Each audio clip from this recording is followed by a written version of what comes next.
first ever factory outlet, Chandanagar, Mukunda Jewelers, opening soon. No making charges. యాక్చువల్గా ఈ ఫీల్డ్లోకి రావడానికి ద రీజన్ ఏంటి బ్రో?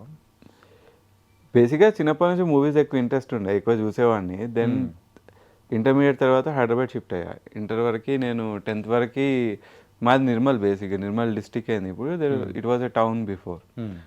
సో అక్కడ mom is a teacher, dad was an army officer. So ఇలా typical normal life స్టైలే ఉండేది. కానీ మూవీస్ ఎక్కువ వెళ్ళేవాళ్ళం మనం, మంత్లీ వన్స్ అన్న 2-3 మంత్స్కి ఒకసారి అట్లా మూవీస్ ఎక్కువ వెళ్ళేవాళ్ళం. సో ఆ ఇంపాక్ట్ నాకు కాలేజ్ డేస్లో పడింది. ఇంకా హైదరాబాద్ షిఫ్ట్ అయినాక ఎక్కువ పడింది. హాస్టల్లో ఉండి టైంపాస్ అంటే సినిమా. సో అట్లా పడి ఇంజనీరింగ్ వచ్చేసరికి ఏదో ఒక ఇది సెట్ అవ్వాలి కాబట్టి నేను ప్రొఫెషన్ ఇది తీసుకున్నా. ఇంట్లో వాళ్ళు షాక్ అయ్యారు, ఇదేంది ఇటేండి అని. కానీ నౌ దే ఆర్ హ్యాపీ. స్లోగా నా అనుకున్న పాత్రలోకే నేను వచ్చిన కాబట్టి దే ఆర్ హ్యాపీ. నువ్వు మావాడి బ్రో, ఇంజనీరింగ్ మావాడి బ్రో. ఇంజనీర్లు అందరూ మన వాళ్ళే. ఇంతకీ ఏ బ్రాంచ్ ఏంటి? IT software. Okay okay.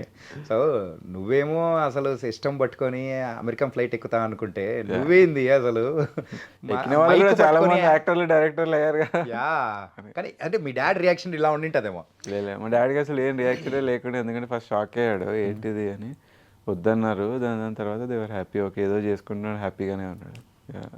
కానీ ఎవరికైనా అనిపించుంటుందేమో ఏంటంటే ఇదేదో సిస్టమ్ పట్టుకొని ఫ్లైట్ ఎక్కుతా అనుకుంటే మైక్ పట్టుకొని యాక్షన్ టేక్ అని అంటూ కూడా ఉన్న సందర్భాలు అనుకుండొచ్చు. కానీ మనం ఒకవేళ అచీవ్ చేయలేకపోతే ఆ బాధ ఉండొచ్చేమో.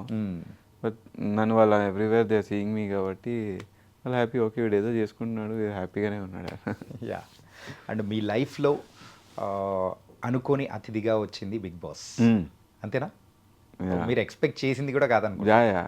చేయలేదు, అనుకోలేదు. ఎందుకంటే బిగ్ బాస్లో మెయిన్గా ఏంటంటే ఇప్పుడు అంటే లాస్ట్ ఫ్యూ సీజన్స్ నుంచి కామన్ ఆడియన్స్ అని చెప్పి సెక్టర్ పెట్టి తీసుకుంటున్నారు. కానీ బిఫోర్ అంటే ఏదో ఒక ఎక్స్పీరియన్స్ ఉంటే తప్ప తీసుకోరు కదా. అట్లీస్ట్ ఇంతకుముందు చేసిన సీనియర్స్ అయినా ఉండాలి, లేదంటే at least certain films and TV films చేసిన వాళ్ళైనా ఉండాలి. కానీ అప్పటికి 2 ఫిలిమ్సే చేశారు, రాగల్ 24 గంటలు అండ్ మహబూబాలో it was like friend role, చిన్న రోల్. ఈ 2 ఫిలిమ్సే నా ఎక్స్పీరియన్స్ అప్పటికి. ఇంకా కొన్ని నడుస్తున్నాయి కానీ ఏది రిలీజ్ అవ్వలేదు. కానీ సంహవ్ నా ప్రొఫైల్ వెళ్ళి నా ఇంటర్వ్యూ అయిన తర్వాత they were interested in me.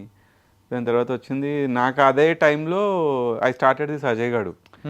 First lockdown అయిపోయింది.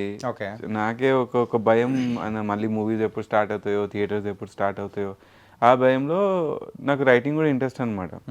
సో నా ఫ్రెండ్స్ అందరం కలిసి why can't we make a short film అన్నప్పుడు మా బడ్జెట్స్ అన్ని ఏమేమి బడ్జెట్స్ ఉన్నాయో అందులో చిన్న స్క్రిప్ట్ రాసుకొని ఇంట్లోనే స్క్రిప్ట్ రాసుకొని ఒక 15 minutes తీసాను.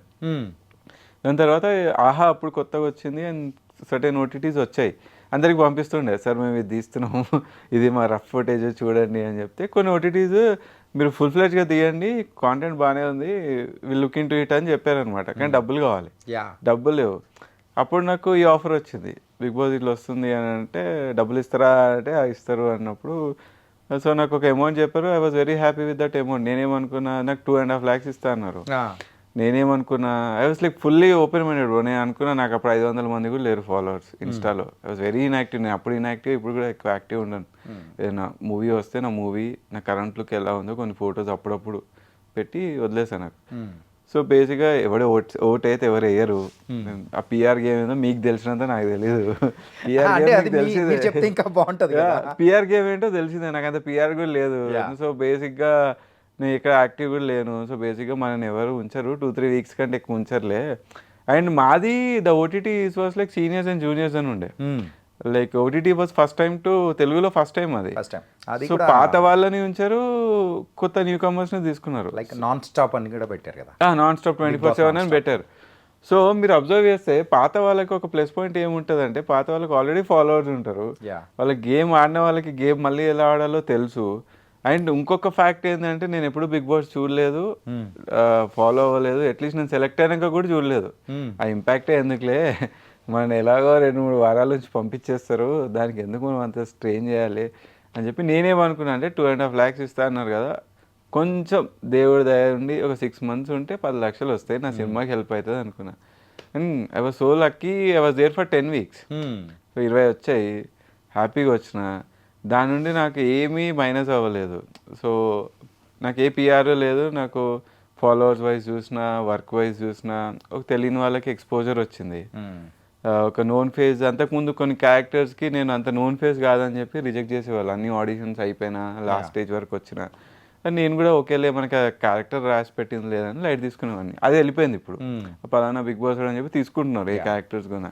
అండ్ తర్వాత నేను పుష్పక విమానం చేసా విలన్గా, అండ్ ఓబేబీలో చిన్న రోల్ చేసా. సో అలా చేస్తున్నాను. సో నాకేం మైనస్ అవ్వలేదు. I was very happy. And మోర్గా డబ్బులు వచ్చినాయి. సో అది నా మూవీ కూడా హెల్ప్ అయింది. I was very happy and thankful to them. Yeah. ఏంటి బ్రో అసలు బిగ్ బాస్ యూజువల్గా పిఆర్ గేమ్ అని అంటున్నాయి, ఏంటది యాక్చువల్గా? PR game in the sense ఏంటంటే ఇప్పుడు అంటే ఇప్పుడు ఆడియన్స్లో ఉండాలి అంటే మనది ఏదో ఒక కాంటెంట్ ఎప్పుడు ఉండాలి ఆడియన్స్లో. అంటే so if you not seen you are like gone. So మీరు వస్తూ ఉండాలి అంటే మూవీస్ ఏమైంది అంటే ఇప్పుడు ఇండిపెండెంట్ యాక్టర్ని కాబట్టి నాకు సంవత్సరానికి 3-4 సినిమాలు రావు, సంవత్సరానికి 1-2 వస్తుంది. అది ఇప్పుడు ఏమవుతుంది, నేను చేసే సినిమాలన్నీ చిన్న ప్రొడక్షన్స్, కొత్త ప్రొడ్యూసర్స్, కొత్త డైరెక్టర్స్. సో బేసిక్ ఏమైందంటే వాళ్ళు ఇప్పుడు వేరే మూవీ పెద్ద ప్రొడక్షన్ సినిమా మూవీ లాగా ప్రమోషన్ చేయలేరు. At the end of the day మీరు ఎంత మంచి ప్రోడక్ట్ ఇచ్చినా మీకు ఆ గుర్తింపు రావాలంటే రీచ్ అవ్వాలి ఆడియన్స్కి. సో మీరు ఎప్పుడు మీడియాలో ఉండాలి, యాడ్స్ చేయాలి, అడ్వర్టైజ్మెంట్ చేయాలి, ఈవెంట్స్ చేయాలి, అన్నీ చేయాలి. దానికి ఒక సెట్ ఆఫ్ ఎక్స్పెండిచర్ అవుతుంది. అది కనిపించదు, అది గాలిలాగా కనిపించదు, లేకుంటే రీచ్ అవ్వదు. కానీ అది ఇట్స్ ఇంపార్టెంట్. అది నేను చేయలేను ఇప్పుడు, నాకు అంత డబ్బులు లేవు, at the end of the day అంత మార్కెటింగ్ లేదు. ఒక మంచి సినిమా వచ్చి నాకు ప్రాపర్ హిట్ వచ్చి నేను ఆ మార్కెట్ హీరోని అయితే అప్పుడు నేను చేసుకున్నా, నాకు దానికి ఆ వాల్యూ నాకు ఉంటుంది.